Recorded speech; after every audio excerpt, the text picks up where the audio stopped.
Welcome, seekers of truth, to the Bigfoot Vault. My name is Michael Merchant. This report comes out of Pennsylvania, 2012, just a few years ago. Police officers were dispatched for a report of criminal mischief. The complainant reported that his 1973 Dodge Winnebago taillights and windows were smashed out.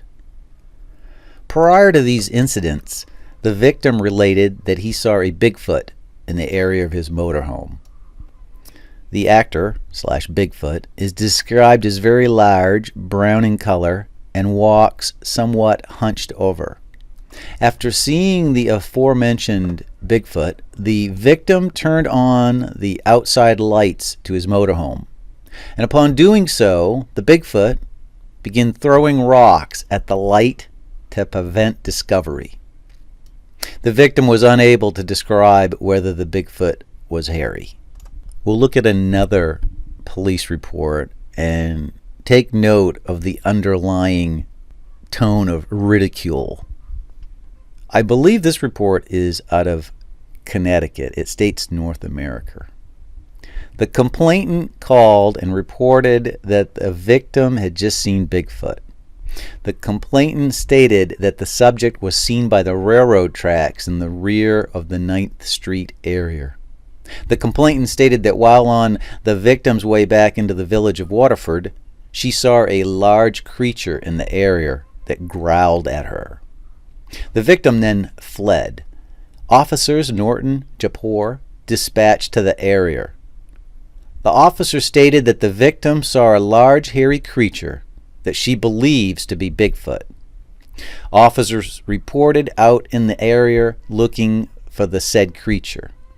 At 048 hours, the officer stated that the subject is gone out of the area and that he must have gone back to his cave.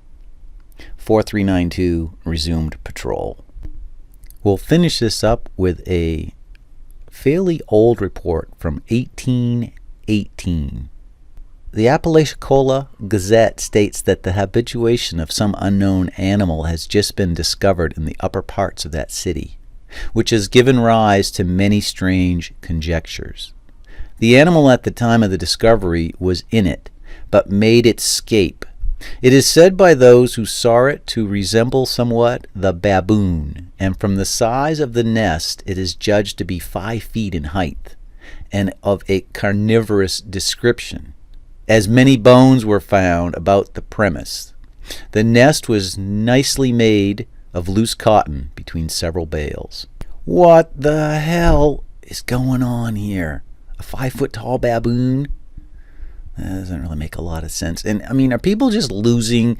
They always go back to like, oh, it's an escaped wild animal. Who's keeping these wild animals? They're not reporting it to anybody? Oh, by the way, my 5-foot-tall giant baboon escaped. Yeah, I'd kind of like to have him back.